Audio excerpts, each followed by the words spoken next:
Sarah Baldwin. Thanks for having me here, John. It's good to see you.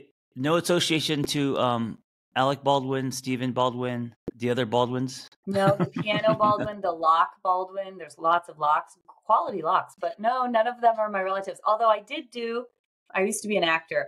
And when I was in college, I did in Boston, some extra work and did a little thing with Alec Baldwin. And it was funny because we were both Baldwins. And he has like 15 kids. And he's I think in 60s. He looks very tired to me with all those children. I would be tired I think he has 8 or 9. It's a lot of kids.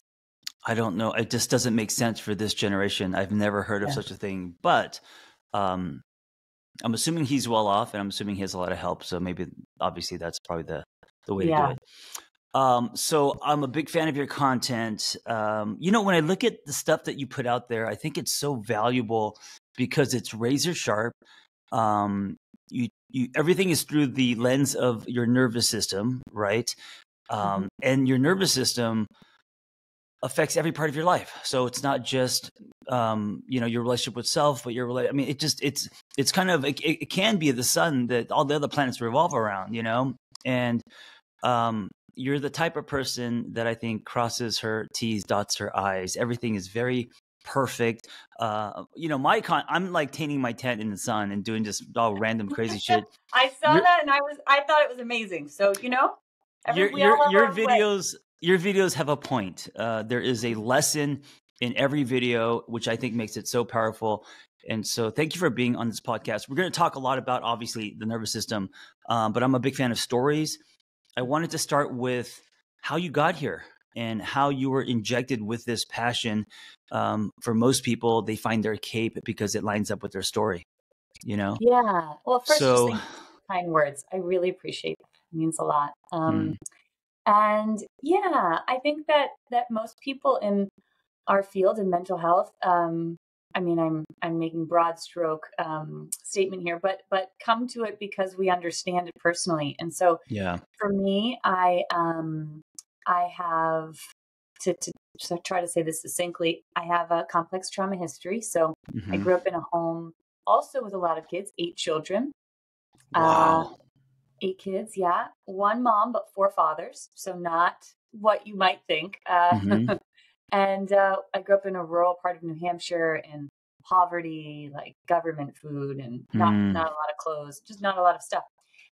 Where were you in the sibling position? Were you the eldest or somewhere in the middle? No, 5 older than me and 2 younger with a 20-year spread. So the youngest to oldest, there's 20-year age gap.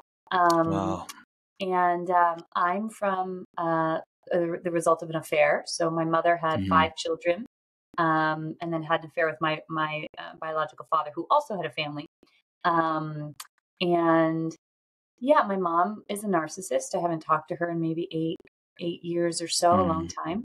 And it was really like raise yourself kind of thing. Teach yourself to read. Yeah. It was not a lot of supervision.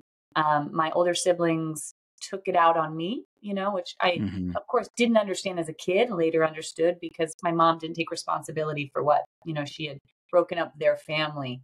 And so it was a lot of pretty cruel stuff towards me. And then she had 2 other children and with 2 different people. And then so lots of neglect, lots of stuff happening. And then also sexual abuse inside my home. Were all 8 children under one roof? Yeah. Oh, wow. Well, never 8 because of 20-year spread. So there might have been 7 okay. in the house. Yeah.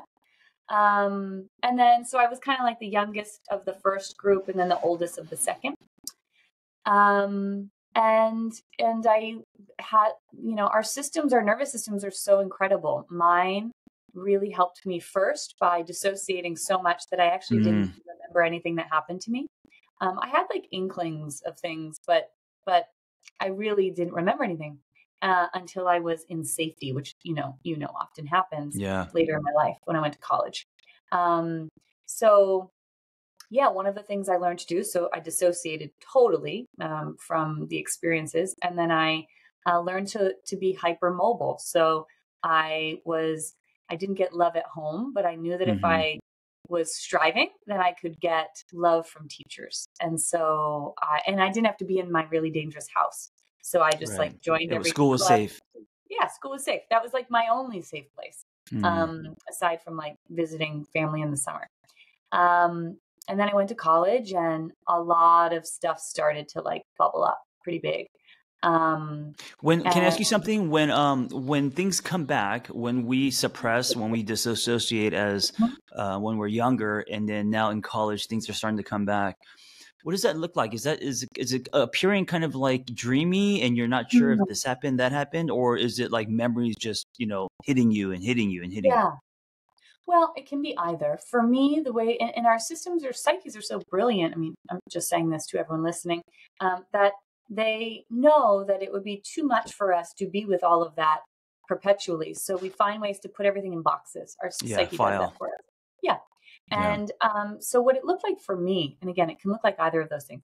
I would say to my parents, like, I think I was molested. And they would say, oh, no, everyone feels that way. It's normal, which is not a normal thing to say. Yeah. But so the dissociation was there, but there was this knowingness, of course. Like, I know, but I don't know kind of thing. And when I went to college, what first started to happen was the somatic experience of memory coming back, which for me looked like deep depression, panic attacks. I gained like 70 pounds in the matter of a few months. So I was having the somatic dysregulation. So this is the sensations and the feelings that were connected to the dysregulation. And then what began to happen was, and I also, I was consistently putting myself in situations that were resembling my childhood. So I would date a lot of guys who were dangerous, who had significant others I didn't know about, was, risky behaviors, because that's what my system knew, chaos and all of that. And then I went to an art school in Boston for acting. That's what I did most of my life. But before I changed careers 10 years ago. And I did my last semester of school in LA because they have like a program here. And I really was one of those stories where I got off a plane with like 2 suitcases and nowhere to stay. And my stepfather had because I had to get private college loans to go to college because we were really poor. But he forged my signature and took all the money. So I was like in debt, $100,000, had nowhere to sleep. Stayed on like really that story. Stayed on friends like kitchen floor, laminate floor. How old were you? I was 21. Wow. Yeah. And I went to, it was really, really, really hard. And I went to I still sometimes drive by it in Studio City, this free, or not free. I think it was like, I paid like $5 for therapy, from a really young kid who just finished their master's and were not equipped to help me. And this woman, which is, like therapy 101, no, certainly trauma therapy, no, but should never happen, is she was curious. And so she started digging around and asking leading questions for what she thought may have happened. And all of a sudden I was flooded with memories. And wait, can you stop 1 second? There's a noise. I'm going to close this door 1 second. Yeah. Mm-hmm.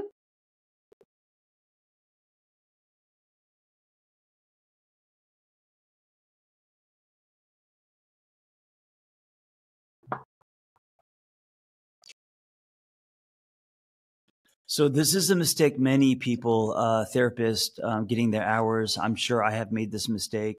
Our heart's in the right place. We're curious. We want to know your story, but we're completely aware that we are steering a pot, and what you're left with is all the residue and all this. And so you're nervous, and then, they get to say, all right, who's next on my roster? Yeah. Well, this woman, I wish I could find her and well, she probably never thought thinking about it anymore. But this kid, she ran out of the room because she was really scared.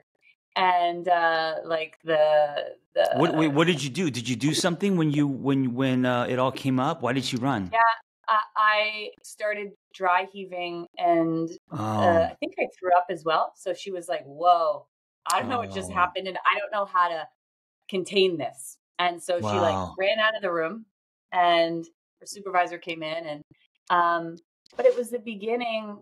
That should never happen. I wish that never happened. Yeah.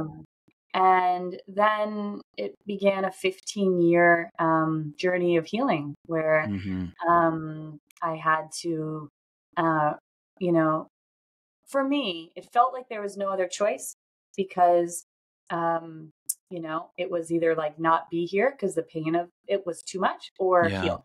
And of course, there was a choice. I could have done a lot of things to numb myself forever.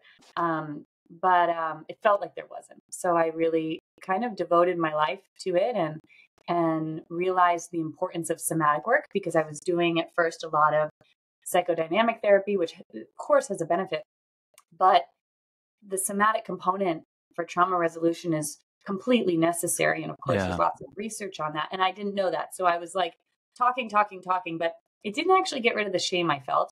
It didn't get rid of the survival responses that were coming up in my body, like startle responses or panic, or why couldn't I sleep at night, or why couldn't I let people close to me, didn't heal my attachment, and many other things. So realizing, oh, there's other stuff I need too.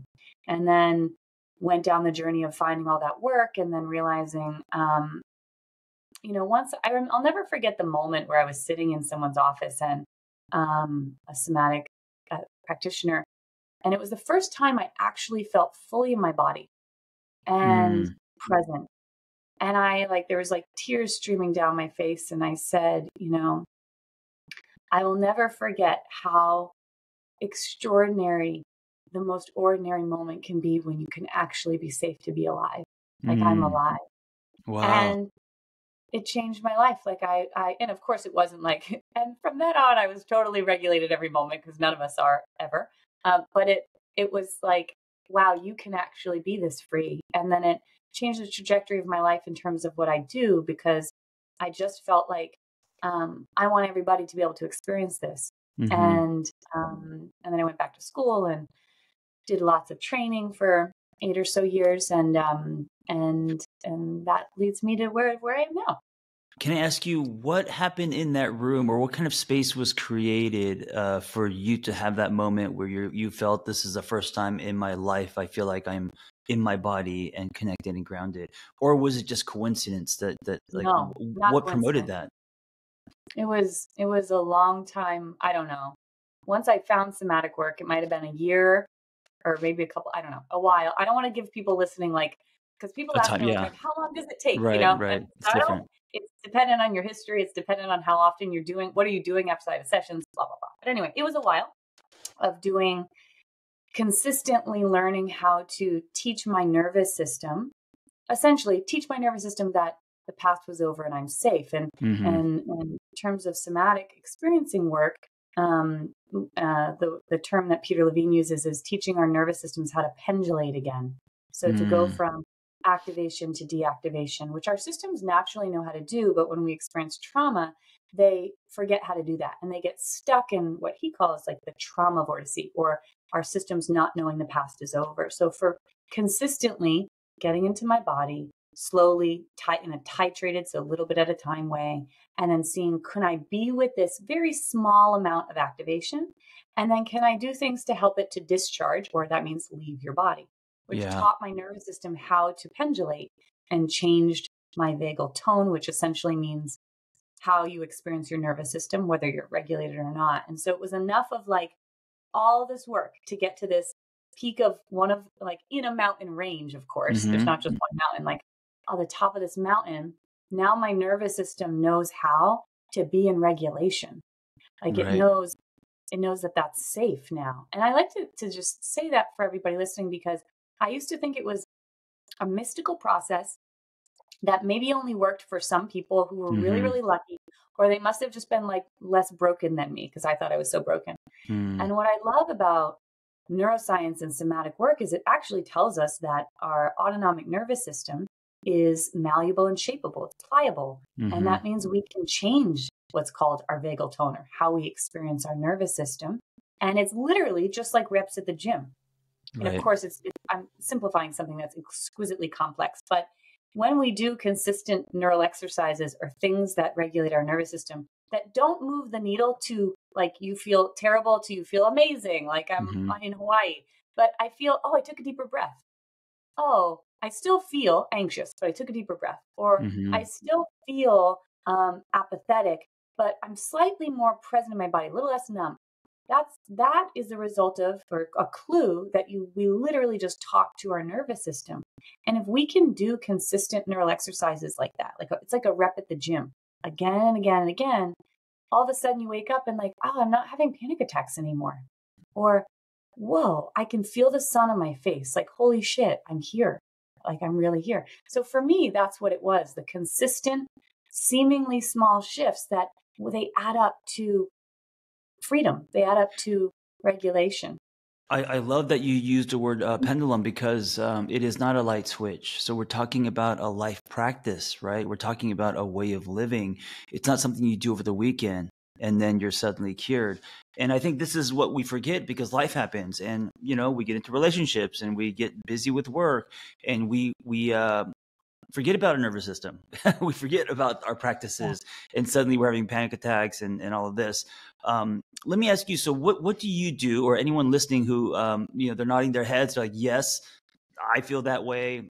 I am very deregulated. And I got to say, at least for me, nothing deregulates you more than someone else, as far as an intimate relationship, I feel like, right? So people in that situation, what are some things that they can do just to start? Maybe share some of your practices, and of course, go to her Instagram, because it's a collection of so many things to do. You're going to want to save every video that she has on there, and we'll put that all in the show notes where to reach you. Oh, thanks, John. Yeah. Well, a couple of things I want to say, and I just want to first use this metaphor, because I use this a lot to help people understand this. Like, imagine that if, let's say, I got into an accident and I was maybe paralyzed from the waist down. And I was determined, though, to walk again. And it would be really crazy if I thought that after one day I was going to be up and walking. Like, that's not going to happen. It's not physiologically possible. And what I will say is, if there was, let's say I was in one room, or there's two of me in each room, and I had someone coming in, a friend, to support me each day. And in one room, the friend coming in was cheering me on. And when I moved my big toe for the first time, they wept and said, if you can move your big toe, you're going to be able to walk. I know it. I know it. I know it. That's a big deal. Look what you just did. You moved your ankle. So if I have someone speaking to me that way versus in another room, when I move my big toe, they say, this doesn't work. You're never going to change. It's not possible for you. Right. Why even try? So the way that we approach our relationship to our nervous system is very, very important. I call it befriending our nervous system. If I am like kicking the shit out of myself and my nervous system by saying like, I still don't feel great, this doesn't work, then the process is going to be really slow. But if I can see it the way, like just like I said, if I move my big toe with that unwavering knowingness that it is possible, that means I can actually feel my leg. And if I can move my big toe, I'm going to be able to move my foot. And then I'm going to be able to put my feet on the ground. And then I'm going to be able to stand. And then I'm going to be able to walk with support. And then I'm going to be able to run again. And you're talking about the power of belief. Simply put, if you don't believe you can do it, you're not going to do it. And if you have belief because of even starting with wiggling one toe, this is the same process when you go into the gym. And if you don't believe you can pick up the weight, you're probably not going to, even if you can. And if you believe you can pick up the weight, the chances of you actually doing it is exponential. Yeah. It's exactly the same. And what I want everyone listening to know is this isn't just like a made up thing I'm saying to you. This is actually what neuroscience and research tells us. It is possible to do this. And we have to understand that if you're dysregulated, so when I say the word dysregulation, experiencing symptoms of dysregulation, this is not the starting point. These are the symptoms, are things like anxiety, worry, frustration, fear, terror, rage, racing thoughts, not being able to sleep, chronic illness, apathy, hopelessness, depression, feeling stuck or trapped, and a plethora of other things. Those are symptoms of dysregulation. So most of the time, what happens is that when we're experiencing those symptoms, or people are having that occur, that we're really looking for something that's going to immediately change that for us. Like I'm going to go from feeling really anxious to feeling totally better. And it's just really important that everyone knows that doesn't happen for anybody. There's no one's nervous system who knows how to who can do that. It'd be like if I went to the gym. Well, I do go to the gym. Let's say I stopped exercising for a year and then I went back to the gym and I tried to do everything I did the year before. I would need time. My body wouldn't be able to do that. The same goes for our nervous system. So once we can, number one, know that what we're looking for is micro changes. So we're not looking for, as we're regulating our nervous system, that I feel like $1 million. We need to become experts in noticing the nuance of change. Did anything change? And if anything changes, that meant I successfully spoke to my nervous system and I showed it that I am safe to be present. The thing about our nervous system is it loves us so much that it needs a lot of data points to actually allow us to not be self-protected in our lives. Like for me, I spent decades with the world and people not being safe. So it wouldn't be a very good nervous system I had if once I said, hey, nervous system, trust me, it's safe to be in the world. And my nervous system just said, sure, Sarah, I won't protect you anymore. You're just totally safe to be present in here and connect with other people and be vulnerable. I would say that would be a really maladaptive nervous system. Instead, it's like, I don't think so. I have a lot of data points about how people aren't safe, vulnerability isn't, being present. And so it's saying, you have to give me evidence in order for me to, because I love you so much, in order for me to stop protecting you like I am, I need to know you're actually safe. Which just seems like a relationship. It's like if you just meet someone and they give you say words like, you can trust me. And I'm like, I met you last week. No, I can't. I don't know you yet. Right. Same with our nervous system. So those are a couple of important things to know about it.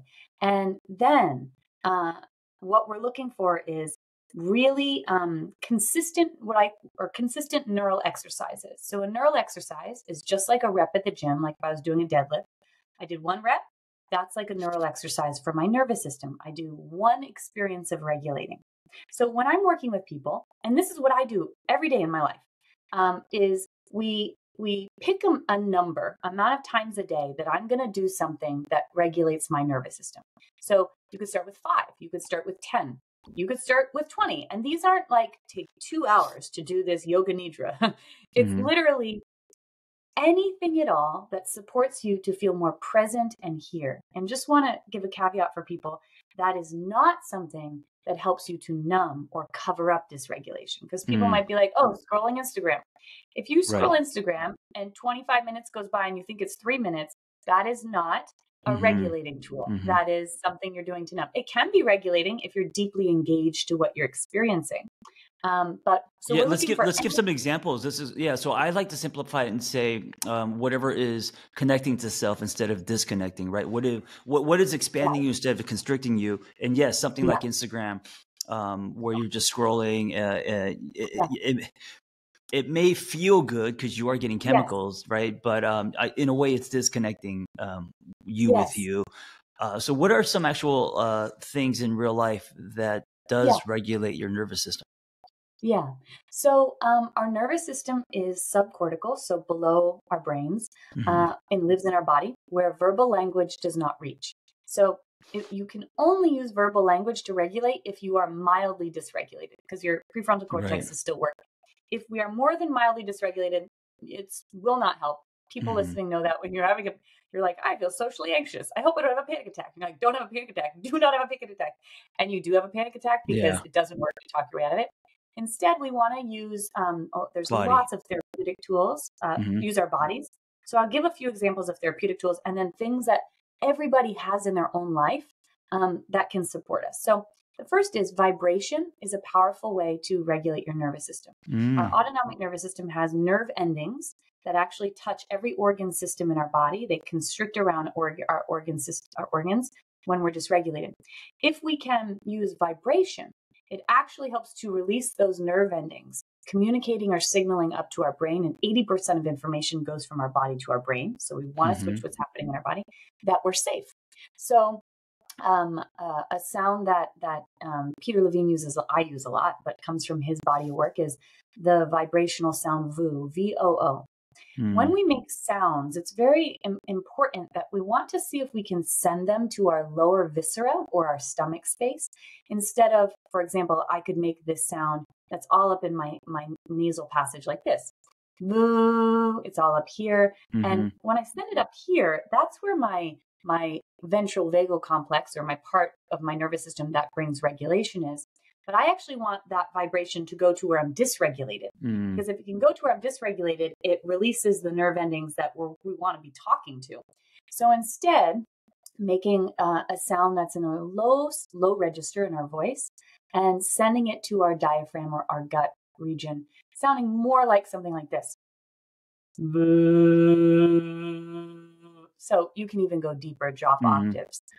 And doing the sound om, wonderful to use as well. But we really want to see, can I send that down to my stomach or my root chakra area? And the purpose is because it sends the vibrational tone to those nerve endings, communicating or signaling regulation to our brain. Is this how sound baths work? Yeah, in a way, yes. In a way, sound bath, what the vibrational frequency. The giant bowls where they're doing this thing? Yeah, they're incredibly regulating. So that vibrational frequency, it's different because I'm not making the frequency going into my body. The frequency is external and it's coming in. And we have our systems have something called mirror neurons. So nervous systems read each other. And our nervous systems are always vibrating. We're vibrating. So if we can be signaled and cued into vibrational sounds that bring regulation, it brings us into regulation. So sound bath is another great example. And by the way, I want to just name that. I want to give a couple more examples, but we inherently know how to regulate our nervous systems. For example, someone who has decent emotional health, when they see a baby crying, your instinct is to pick the baby up, to put them on your chest, to pat them on the back and sway, and possibly hum. Now, the incredible thing about that is, if a baby is in distress, they're likely in what's called their sympathetic nervous system. The location, I just think this is so cool how this is all, our evolutionary selves know how to do these things. The sympathetic nervous system, which is referred to as fight or flight sometimes, or mobilization, is located. The architecture location is our chest and our mid-back, where our heart is.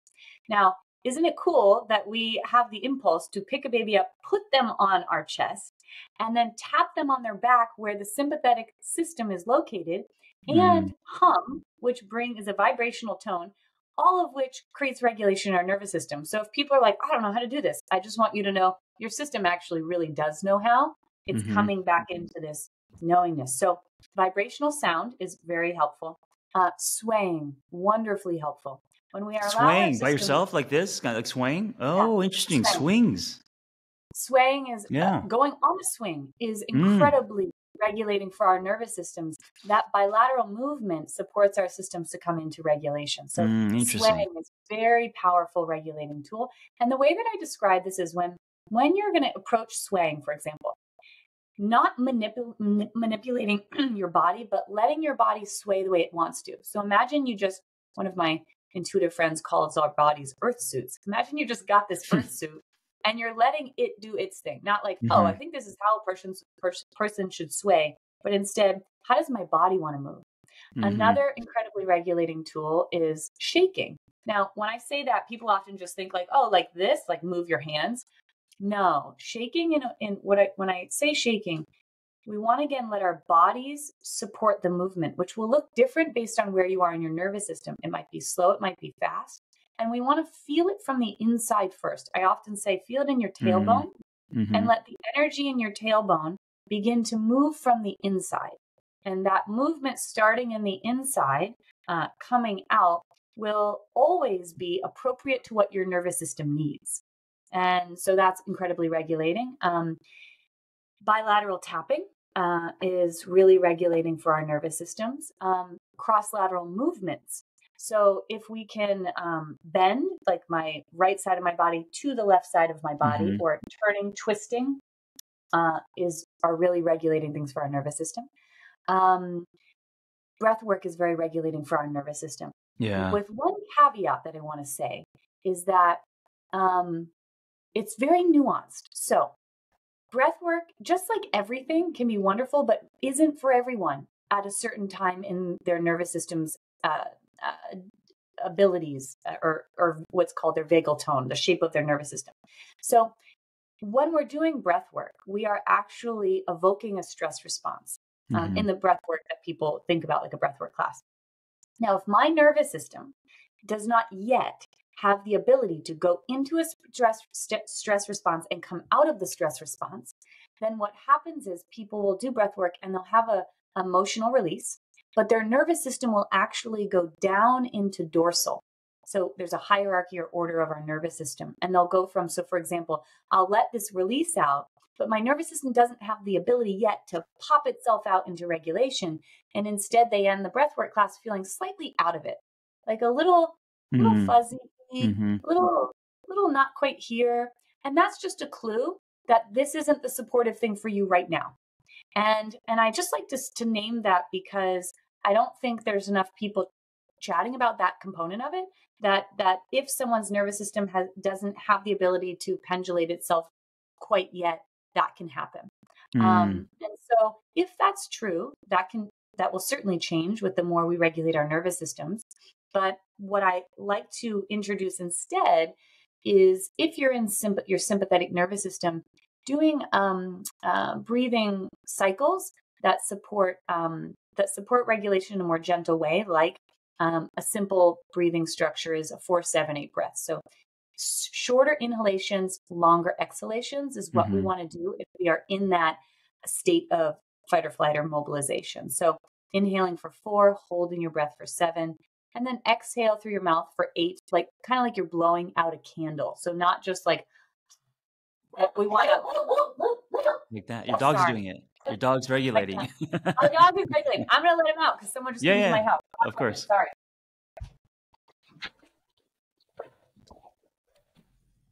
I thought that might happen. Sorry. I just had a thought. So in the last 15 years, I have been regulating, but I had no idea that's what I was doing. So I wanted to run by you some of these activities, and you let me know if that's what I've been doing. Yeah. I tell people that I found myself through donuts, my motorcycle, and CrossFit, donuts, barbells, and my motorcycle. And I think what I've been doing, because I was very dysregulated, living in panic, fight or flight, always chasing shiny things. I grew up here in Los Angeles. I too have done a lot of extra work. If you live in Los Angeles and you're in high school and college, the thing to do is you do extra work on fancy shows like 90210, and you get lobster and you get to play volleyball and all that. So I did all that stuff, and just got caught up in living a life that was very put on pause until I got the big thing, right? So that mindset plus the deregulation. So motorcycles. I got into riding motorcycles after my divorce because most of my relationships, my girlfriends never always said no. So when I ride a motorcycle, swaying through canyons, completely present, because if you're not present, you're going to die. Right. I'm not thinking about anything, right? Wind on my face, hitting flow states. And it's funny because my partner says, you're the most grounded when you're on a motorcycle, and because I could feel you on the back of the bike. And I'm like, what are you talking about? She's like, that's where you're the most present. Yeah. And vibration, by the way, I just want to name another component of that is the vibration. And there's the vibration of the motorcycle. Vibration of the motorcycle. So there's I have a study that was done. I was just actually listening to and I haven't read the study myself, so I just want to name that for everyone right now. But I was listening to someone talk about a study with a lot of vets who were really drawn to motorcycles after, and they said, well, this is just because like they're into cool stuff like motorcycles. And they found a part of this was because this was one of the only places that that they could experience regulation in their nervous system. Oh, interesting. So it's fascinating you're saying this, because it's incredibly regulating. You have to be totally present to the task at hand. You can't focus on anything else. The vibrational experience of it is really powerful. The sensory experience, the movement of emotion that's happening, all of those are extremely regulating for the nervous system. Yeah, and I had no idea. I was just trying to be cool, and you know what? I was regulating my nervous system. Something I've recently got into, and I know there's a lot of talk about this. I don't know if you do this, ice plunges. Yeah. And saunas, are those tools to regulate your nervous system? Totally. And what I will say, just again, the caveat there is they're extremely regulating for the nervous system. And what I get a little frustrated when I look at Instagram is like people being like, here's the things to regulate your nervous system without some caveats. Because it's not like we're human beings, complex creatures that like, yes, and there's certain situations where I would not recommend that for people. So like I just named before, and are extremely regulating too. So I just like to name that for anyone's like, but when I do it, I feel more dysregulated. Well, that's your nervous system saying, this is too extreme for me right now. Yeah. And could I pull back a little? Like if doing cold plunge is too much for your body, let's start with a bowl of ice or a cold shower and see how your system can respond to that. So just want to name that, because I think some people can just think like, should all of these things be regulating for me? And it's much more nuanced than that. Yeah, I'm glad you said that, because as things get very commercialized, the intention starts to fade, and now people are doing it as a competition and other kind of things. Yes. And that's going to activate your nervous system. And then also fitness. So I got into functional movement, and in high school, all I did was, bench press and try to get biceps. And then when I found functional fitness, dropping into your body, so gymnastic movements, handstand push-ups, all that kind of stuff, I felt so calm after those workouts. And I think I was regulating in a way, in a hyper way. 100%. Oh yeah. And there's research on exercise, also weightlifting, and regulating of our nervous system, because for many of us, like you mentioned earlier, most trauma is relational, meaning it happened with another person. And so that means that our nervous system, it stores that in kind of like an internal database that people aren't safe, vulnerability isn't safe, whatever. But most of us don't have experiences. Some might, but most of us don't, where like the dumbbells are dangerous, or like handstands are dangerous, or gyms are dangerous. Right. So those can be cues of incredible safety, and then support our nervous system to be like, all right, I'll let you come into your body this way because it doesn't feel as threatening or dangerous. And for many people, it feels a lot less threatening or dangerous than being in a clinician's office. And so it's important to name that there's, for like some regulating tools that I use every single day, are a part of my life all the time. And our hope is that we get to a point where we're just regulating a lot without thinking about it. So we all live in a world right now, our, consumerism and capitalism, that's all about more, do. I work almost entirely on a screen that is extremely dysregulating for a nervous system. If I didn't regulate throughout my day, I would get really dysregulated. So instead, like before I got on this call, I go in my backyard with a cup of bone broth. That's how I start my day. And I feel the sun on my face, and I use every sense I have. I have to touch every sense and take a few different things into my body. So really looking at details of light on leaves, hearing one thing in my left ear and right ear, taking my shoes off and feeling the very wet, cold earth since it rained here. Mindfulness. You're talking about mindfulness. Yeah. And that's getting into my body. And then I'll do other things, like I'll go in my backyard and smell a flower. Like, I know that seems trite, but literally smell a flower. That brings you into your body. I'll take a break and I'll put a song on, and I'll let my body move the way it wants to. Regulates my nervous system. I will jump on a rebounder. Just a little jumping regulates your nervous system. I pick up the plate of food before I eat it, and I smell it and experience it. Regulates your nervous system. When I go on walks, I have the whole intention of a walk usually is I pretend that nothing has a name, and I'm just seeing it for the first time. And like a child. So like tree, like what is that? What is that? Right. Regulates your nervous system. And I also say hello to as many people as I possibly can, because nervous systems regulate each other. And so eye contact. Oh yeah. So to me, it's free regulating. So if I go to the grocery store, which in LA, a lot of people are always very surprised about this because everyone's so in their own bubble. Like to me, I'm like, there's free medicine in here along with the food. The free medicine is connection. There's not a lot of medicine in LA because no one's looking at you in your eyes. They're looking down. Yeah. And I don't know if you're going to get many smiles, but No, but you know what's really cool? Like the people that usually work at the grocery store, no one ever sees them. I used to work in service industry for a long time, and a lot of people don't see you. So when Right, someone does and like genuinely says, "How are you?" The person's usually like, "Wow, thank you for actually like, thanks for asking." And even if it's a 1-minute conversation, that's free regulation. I just like, wow, didn't charge me anything. I left this place. I felt a little bit better. And if we want to get free in our lives, if we want to step towards our purpose, if you want to find that partner and feel ready to receive them, if you want to have less anxiety or depression, these are the micro moments we're looking for. Like if you collect these, they add up to changing your vagal tone. And I've worked with thousands of people who go from like, I need a Xanax to leave my house to I don't need that anymore. Right. And that's not a mystery. That's from these micro moments of regulation again. And that's what we want to compile. Like you were like everything you named, the things that I named. I invite people to like create a list of anything that registers as good for you. Literally anything. Cooking. I mean, some people might hate cooking, but washing your car, pulling weeds in your backyard. I actually like doing that. It makes me feel like I'm in my body. Create a list and then say to yourself, all right, today I'm going to do 5 to 10 of these things that literally take me 2 minutes each, maybe 2 minutes, 3 minutes. And then after you do them, your job is to become an expert in noticing nuance of change. So did anything change? Do I have a little bit less panic in my body? Do I feel a little less out of it? Did I take a deeper breath? Just one thing to look for with regulating. Here are some other clues that you've regulated. You feel heat in your hands, face, and feet.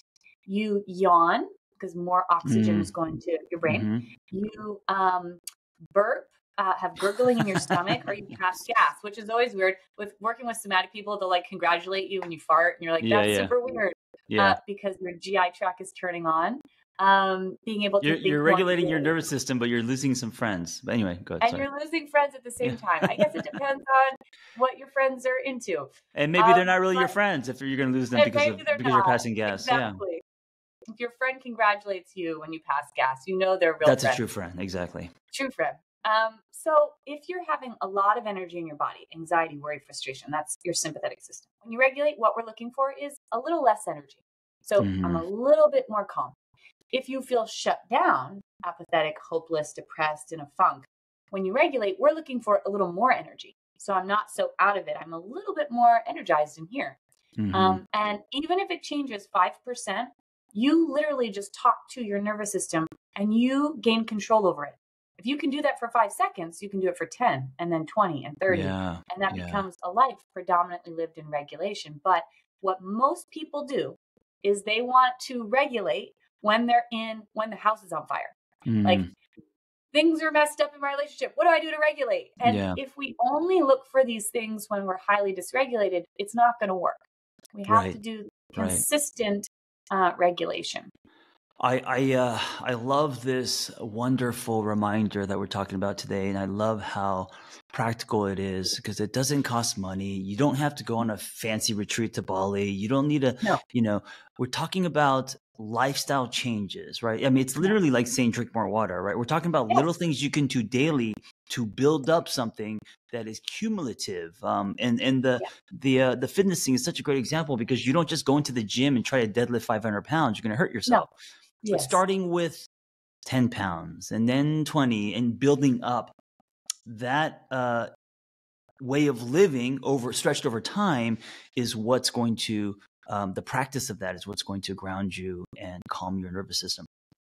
I want to end with bringing it to relationships. I also think that we have a responsibility, whether we're in a relationship or not, to work on these things for all our relationships. So we don't show up in relationships throwing chairs and activated and reacting, so it doesn't matter if we're talking about relationships with our family, friends, or intimate partners. It's a responsibility just being on this planet. I feel like most of us, and by the way, thank you so much for sharing your story. Most of us have stories like yours, not the same, but childhood was traumatic. And then we spend our adult lives repairing what was ruptured, while we're trying to build things. While we're trying to build a life. And then we have kids and we have taxes and we have all those other things. But that's what makes adulting so hard. And it's also what makes relationships so hard. Because when you get into a relationship, you have your stuff and then they have their stuff. we're looking at things through different lenses, right? Because it's who we are, what we've been through, how we see the world, not really how the world is. And so there's just a lot of layers. And so, yeah, it's our responsibility to manage our nervous system, to self-soothe, to reparent, and show up in a way that is kind and neutral and not so grabby and reactive. What are some things that couples can do to help? I mean, obviously communicate, right? But what are some things couples can do to help with their own nervous systems? Yeah. Well, something I say a lot is that I do somatic parts work as well, that we are the primary parent to our parts in our nervous system, and our partner is like the secondary parent. So, we want to help each other heal, but we want to have the agency and control over our experience. And I am the first point person for these parts of me, not expecting my partner to rescue or heal them, because they can't rescue them. Only I can rescue my parts. And I just want to name that we have this threat detector in our nervous system, just really quickly, and its job is to look out into the world and see if we're safe or not. And it likes to look for things that are familiar. We have this like internal computer system or database with every lived experience we've ever had. So whatever we have in there around what relationships were in the past, like what does it mean to be loved? What does it mean? Oh, love means abandonment. Love means yelling. Love means pull away when you feel, hurt, whatever. So when we get into a relationship, that threat detector looks to our partner and it says, oh, you're the most important person to me. You're my family. What information do we have on family and most important person? And then it goes, oh, they neglect you. They're not available for you. Love is withheld, blah, blah, blah. So now what I do is, and they're doing it to me too, my system says, oh, you must be like that other person because you're family and you're my most important person. So now, as you named, like this is the science behind why we project onto other people. Yeah. And so a couple of things that are super important for anybody to know is that once I am dysregulated, more than like between a 1 to a 3 out of 10, so it's more intense than maybe a very mild dysregulation, my thinking brain stops working. And rational thinking, language, understanding, all of that is totally gone. And my nervous system essentially no longer sees my loving partner. I am back to being whatever numeric age I'm reminded of. So it's like I'm 8 years old now. Right. Now they're probably also 8 or 10 years old. Yeah. And I can't hear them. And they can't hear me. And what we try to do is we both have our swords out from dysregulation. Like, I'm going to say the thing I couldn't say to my father now to you because I'm blah, blah, blah, blah, blah. And they're saying, my mother was always so critical of me and you're doing the same thing. You're so critical of me. You're my mother.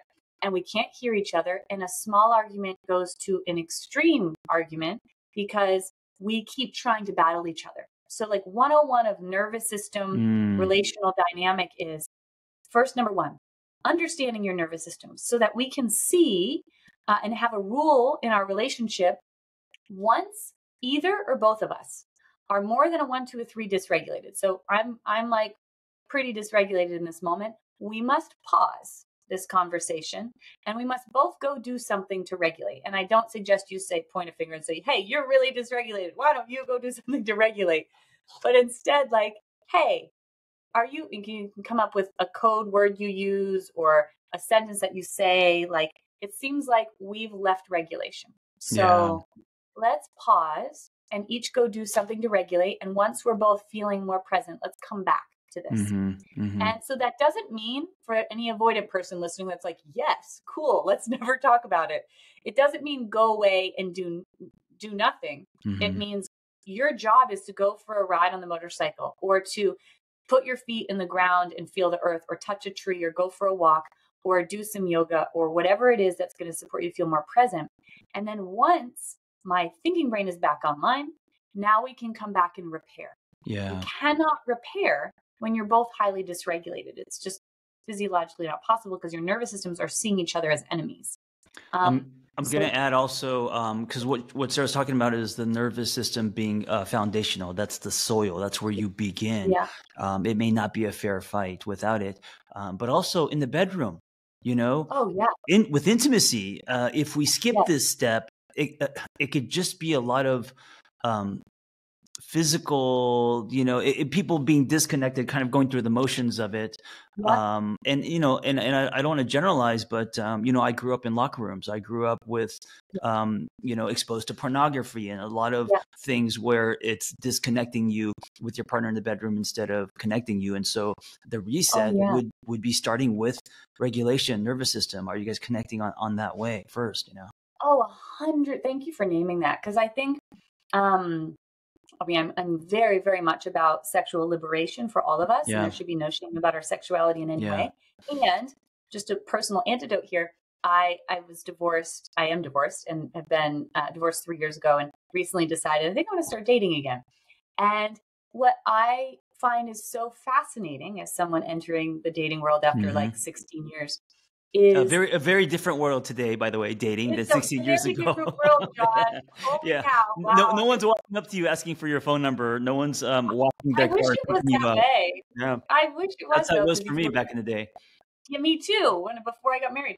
So, but what I will say is that I find so interesting is, to me, the most beautiful form of sexual intimacy, and actually what makes sex really, really wonderful and great, is that we are deeply connected, that we are deeply can see one another. And so I find it interesting, even in dating, that people want to bypass that and go straight to having sex. That is not going to be, it might be fine, but it's not going to be deeply connected, and that's not something I'm interested in. It's not going to be deeply connected and this really beautiful, nourishing, incredible experience, because the foundation is not first intimacy and seeing each other, trust and safety. And you're not establishing that kind of environment that is safe and inviting, because once you have that, then you can play, then you can go to the edges or whatever you're into. Right. Yeah, exactly. And be exploratory and and open and available. And I think, and I want to name though also for people,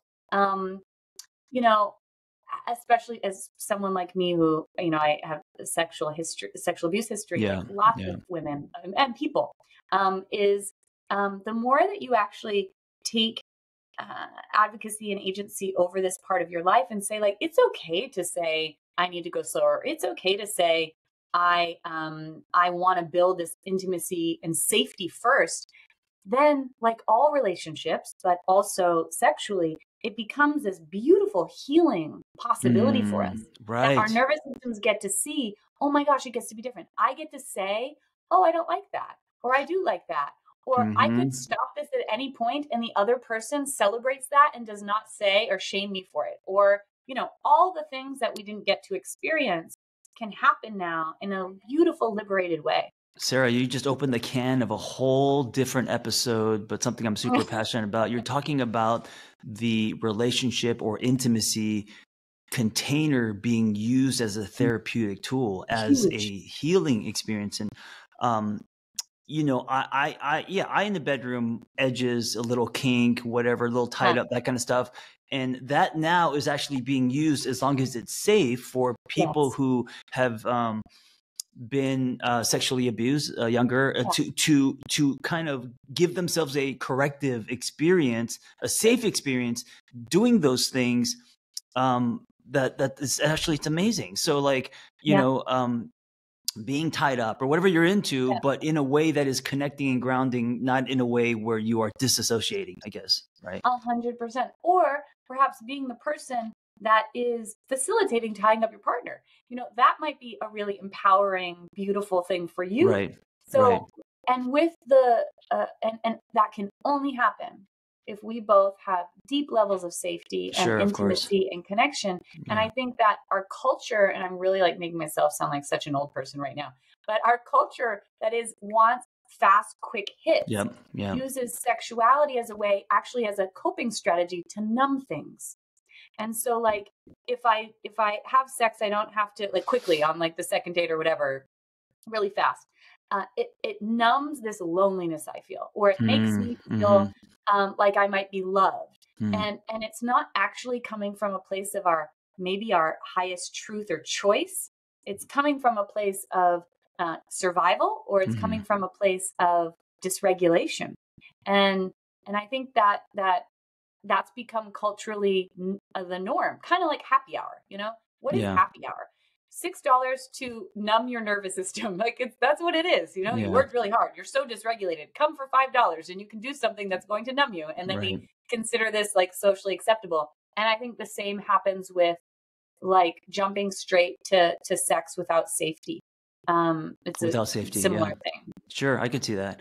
When I tell people I lost my virginity at 18, they're like, "Oh, you're so old," and blah blah blah. I'm like, I wasn't ready. Yeah. Anyway, thank you for being on this podcast. I forgot to ask you what I ask all my guests in the beginning, and that is, what is your current? I like to throw my guests in the deep end of the pool very fast. Well, you got lucky because we did a slow build, but yeah, okay. The question I ask, Tim Ferriss does the whole billboard question at the end. My question is in the beginning, and it's, what is your current greatest struggle? It could be anything. Yeah, I would say and I like to just be very, very, very, very candid and honest. My greatest struggle is I've done, again, 15 years of my own healing. And I want to name for everybody here, like, it's never done. We're never done becoming. Yeah.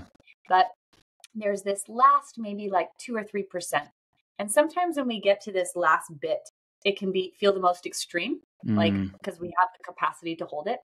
And my struggle is focusing less on the 3%, because I'm really good at like, fix the thing. Yeah. And instead focusing on this other 97% of life that I have created, and that I don't have to suffer to experience great abundance and ease and pleasure. And instead just like really being able to allow it and lean into it. So that's my current area of what I'm working on or leaning into.